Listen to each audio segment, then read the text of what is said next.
사무엘하 7장 말씀인데 집과 나라가 보존되고 네 ang이가 영원히 견고하리라 이렇게 말씀하고 있습니다. 오늘 여호와께서 다윗에게 언약 말씀으로 약속하시는데 그 유명한 다윗 언약이 되겠습니다. 이미 말씀드린 대로 다윗이 여호와의 전 성전 건축을 소원하고 여호와께서는 성전 건축할 것을 허락하지 않으셨으나 그 성전 건축의 소원을 기뻐하시고 여호와께서 다윗에게 언약 말씀으로 약속하시는데 그것이 바로 다윗 언약이 되겠습니다. 다윗 언약의 핵심이 무엇입니까? 내 집을 짓고 나라를 견고하게 하고 네 왕위를 영원히 견고하게 하리라 이 말씀이죠. 오늘 본문의 말씀과도 같은데 집과 나라가 보존되고 네 ang이가 영원히 견고하리라 이것이 핵심이 되겠습니다. 집을 짓고 나라가 견고하고 네 왕위가 영원히 견고하리라. 자, 집은 지었죠. 나라는 견고해지죠. 근데 왕위는 견고하되 영원이란 수식어가 들어갑니다. 영원히 견고하리라 이렇게 말씀하십니다. 그래서 집을 세우고 나라를 세우고 왕위를 영원한 왕위가 되게 하리라 이렇게 말씀을 정리할 수가 있겠습니다. 여호와께서 다윗에게 언약을 맺으시는데 다윗 언약 가운데 네 몸에서 날 씨, 네 자녀가 나를 위하여 전을 건축할 것이다. 즉 여호와의 전 성전을 건축할 것을 말씀하십니다. 다윗의 성전 건축하기를 소원했을 때 다윗의 성전 건축은 허락하지 않으셨으나 다윗의 몸에서 날 씨, 다시 말하면 역사적으로 성경적으로 솔로몬이 여호와의 전 성전을 건축하게 되고 그 성전 건축을 통해서 솔로몬 성전이다 이렇게 말을 하고 성전을 건축한 다음에 성전 봉헌식을 통해서 여호와께 영광을 돌리고 여호와께서 그 성전에 임하시고 여호와의 영광이 충만하였더라 이렇게 증거하고 있는 것입니다. 그 말씀을 이루시죠. 그러면서 뭐라고 하냐면 네 몸에서 날 씨, 네 자녀가 여호와의 전을 건축할 것이다. 그리고 나서 하는 것이 뭐냐면 내가 그에게 아버지가 되고 그는 내 아들이 되리니. 지금 다윗은 아버지고 다윗의 아들이 앞으로 나게 될 솔로몬이죠. 왕이 될. 그러니까 다윗이 아버지고 솔로몬은 다윗의 아들인데 이제는 여호와께서 솔로몬의 아버지가 되고 솔로몬은 그 아버지 여호와의 아들이 될 것을 말씀하셔요. 여호와께서 다윗의 씨에서 날 솔로몬에게 아버지와 아들의 관계로 말씀하고 있습니다. 그러니까 이 아버지와 자녀의 관계, 아버지가 자녀를 사랑하는 것처럼 또 자녀가 그 아버지, 부모에게 순종하는 것처럼 하시겠다는 거죠. 그러나 만일 그가 죄를 범하면 아버지고 아들의 관계인데 그 아들인 솔로몬이 여호와 아버지 앞에 죄를 범하면 사람의 매와 인생 채찍으로 징계할 것이다. 사람의 매, 인생 채찍으로 징계할 것이다. 이렇게 말씀하세요. 여러분 말씀드린 대로 참 아들이 아니면 사생자면 징계하지 않는다 그랬어요. 사람의 매로 징계하고 인생의 채찍으로 징계하는 이유는 뭡니까? 참 아들이기 때문에 그래요. 사생자가 아니기 때문에 그래요. 아버지시기 때문에 그래요. 아들이기 때문에 그래요. 그래서 아버지와 아들의 관계가 중요한 것이죠. 여호와께서 다윗의 아버지가 되시고 다윗이 여호와의 아들이 된 것처럼 바로 내가 너에게 아버지가 되고 네가 내 아들이 된 것처럼 네 몸에서 날 씨도 내가 아버지가 되고 그는 내 아들이 될 것이다. 그러나 그가 만일 죄를 범하면 사람의 매와 인생 채찍으로 징계할 것이다. 그걸로 끝난 게 아니라 징계하려니와 내가 사울에게서 은총을 뺏은 것 같이 하지는 않을 것이다. 사울에게서 은총을 거뒀죠. 뺏었죠. 그래서 사울이 왕이었지만 사울이 이제 죽고 다윗이 왕이 되었잖아요. 그렇게 하지 않겠다는 거예요. 죄를 범해도.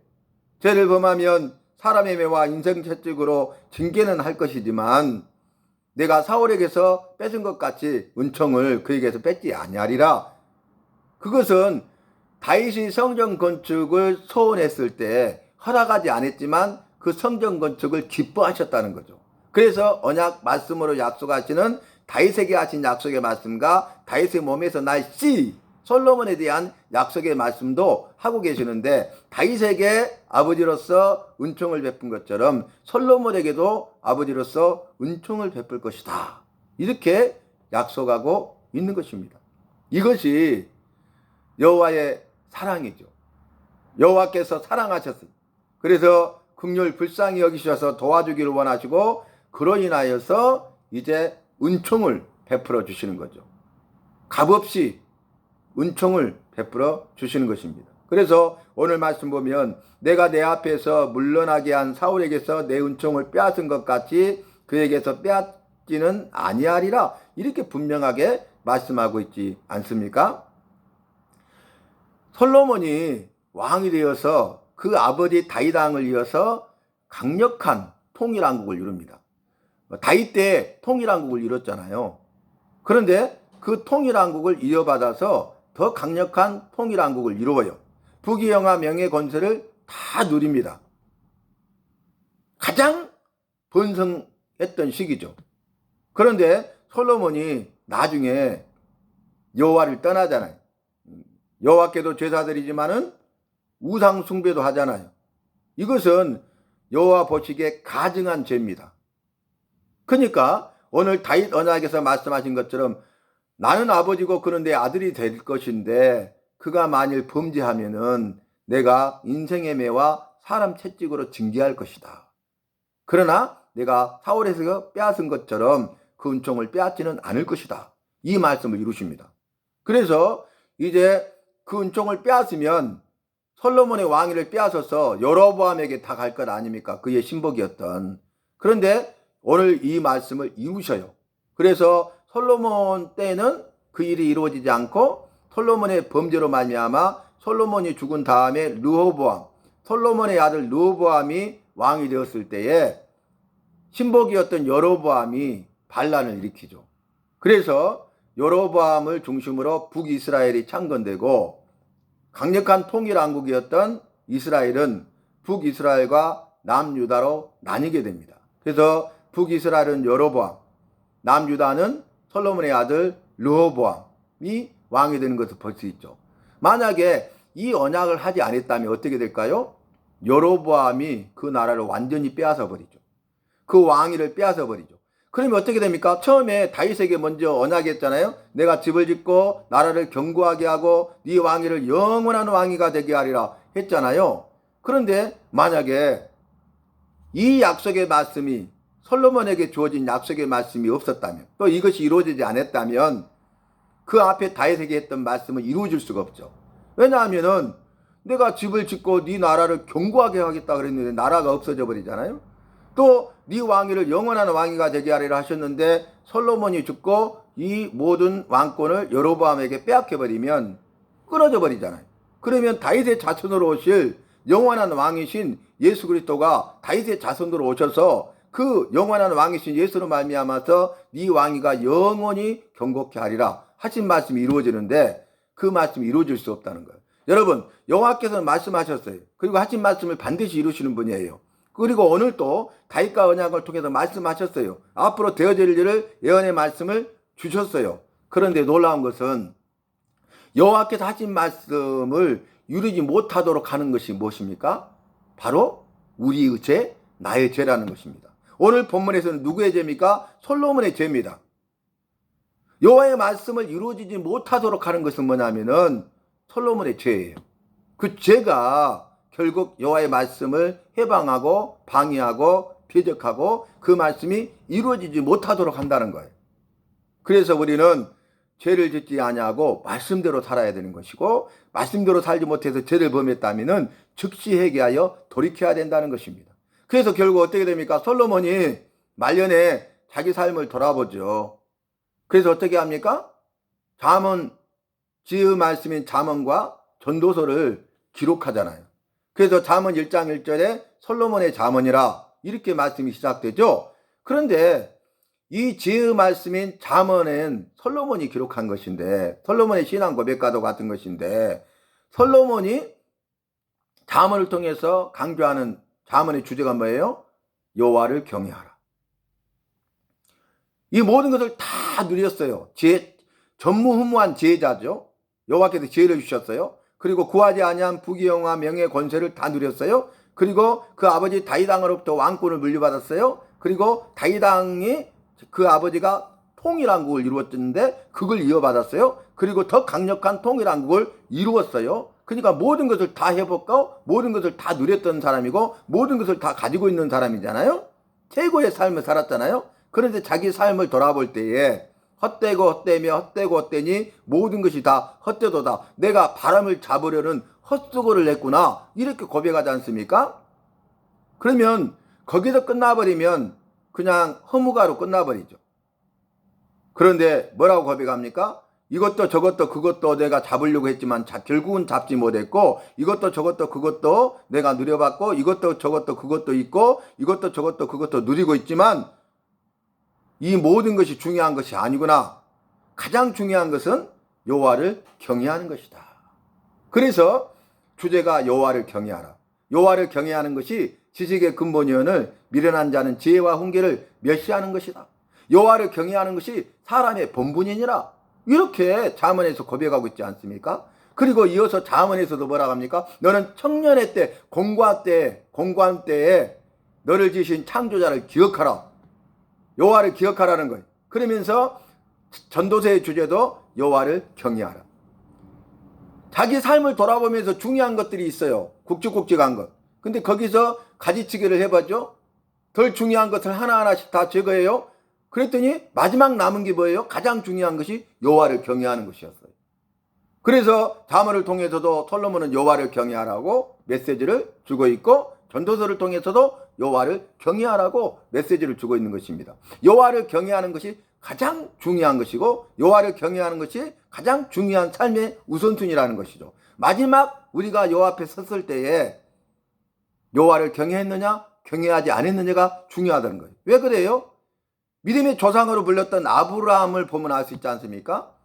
창세기 12장에 아브람 세자라고 말씀드렸죠. 아브람아, 너는 본토 친척 아비 집을 떠나 내가 내게 지시할 땅으로 가라 했을 때, 아브라함이 여호와께서 복을 주실 것을 말씀하셨을 때, 자손의 복과 또 땅의 복과 민족의 복을 주신다고 말씀하셨을 때, 그 복을 주시겠다는 말씀을 믿고 믿음으로 순종해서 갔어요. 그때 아브라함의 나이가 75세입니다. 그런데 12장에 75세의 부르심을 받았는데 17장에 너의 이름을 지금부터는 아브람, 세자죠. 아브람이라 하지 말고 아브라함, 내자죠. 아브라함이라 하라. 아브람은 그 아버지의 영광이라는 뜻이었어요. 그런데 아브라함은 열국의 아비라는 뜻으로 바뀌었잖아요. 아버지의 영광을 위해 살다가 우상 숭배하고 우상 숭배자로 죽고 죄로 말미암아 지옥 형벌 받을 자였고 소망이 없고 절망 가운데 있었던 아브라함에게 여호와께서 찾아오셔서 여호와께서 은혜를 베풀어 주신 것입니다. 그래서 열국의 아비가 됨이라 아브라함으로 바꿔줬어요. 그런데 중요한 것은 아브람 75세에 부르심을 받았는데 이름이 아브라함, 열국의 아버지로 쓰임받도록 바뀐 것은 99세 때예요. 그러니까 24년의 세월이 지났죠. 그리고 100세 때에 이삭을 낳습니다. 그리고 이삭이 장성합니다. 그랬을 때 어떻게 합니까? 너는 본토 친척 아비 집을 떠나 내게 지시할 땅으로 가라. 이렇게 하신 말씀이 또 말씀하셔요. 아브라함에게. 아브라함이죠. 너는 내가 지시할 산으로 가서 이삭을 번제로 드리라. 그리고 그 말씀에 순종해서 번제로 드리려고 하는 순간 아브라함아, 아브라함아, 이제야 네가 나를 경외하는 줄 알았다. 경외의 시험이었어요. 이게 중요해요. 여호와께서 마지막 시험, 마지막 테스트, 우리가 테스트를 다 통과하는데 마지막 단계, 마지막 관문, 결승점, 그게 뭐냐면은 경외의 시험이에요. 여호와를 경외하느냐 경외하지 않느냐의 시험이에요. 여호와를 경외하느냐, 경외는 뭐라고요? 여호와를 가장 크게 두려워한다는 것이 여호와를 경외하는 거예요. 오늘 마찬가지다. 솔로몬도 자기 말년에 자기 삶을 돌아보면서 여호와를 경외하라, 여호와를 경외하라. 그래서 결국 그의 삶을 돌이켜서 여호와를 경외하는 그런 시험, 테스트를 통과하잖아요. 그래서 오늘 말씀이 이루어지는데 내가 그가 범죄하면 사람의 매와 인생의 채찍으로 징계하려니와 내가 내 앞에서 물러나게 한 사울에게서 내 은총을 빼앗은 것처럼 그에게서는 빼앗지는 아니하리라. 또 한 번 강조합니다. 네 집과 네 나라가 내 앞에서 영원히 보존되고 네 왕위가 영원히 경고하리라 하셨다라. 이 약속의 말씀을 두 번이나 반복해서 강조하고 계십니다. 그래서 17절 마지막 절에 나단 선지자가 이 모든 말씀들과 이 모든 계시대로 다윗에게 말하니라. 그래서 말씀드린 대로 다윗은 여호와께서 나단 선지자를 통해서 하신 여호와의 말씀을 다윗은 나단 선지자를 통해서 들은 것입니다. 나단 선지자를 통해서 이 모든 말씀들을 듣고요, 이 모든 계시를 들은 거예요. 그래서 다윗은 그 모든 말씀대로, 모든 계시대로 그 이후의 삶, 믿음으로 순종하는 삶을 살아가고 성군 다윗으로서 그의 삶을 마무리하는 것을 역사를 통해서 우리는 성경의 증거를 통해서 볼 수가 있습니다. 오늘 이 말씀을 기억하면서 나는 그에게 아버지가 되고 그는 내게 아들이 되리니 우리를 그의 자녀 삼으셨어요. 여호와의 자녀 삼으셨어요. 나를 여호와의 아들, 여호와의 딸 삼으셨습니다. 그러므로 우리는 여호와를 경외하는 그런 삶을 살아야 되겠습니다. 그가 만일 죄를 범하면 내가 사람의 매와 인생의 채찍으로 징계하려니와 만일 내가 죄를 범하면 여호와께서 사람의 매와 인생의 채찍으로 징계하려니와 은총을 빼앗지는 아니하리라. 아멘. 이러한 은혜와 복을 누리는 우리 모두가 되어야 하겠습니다.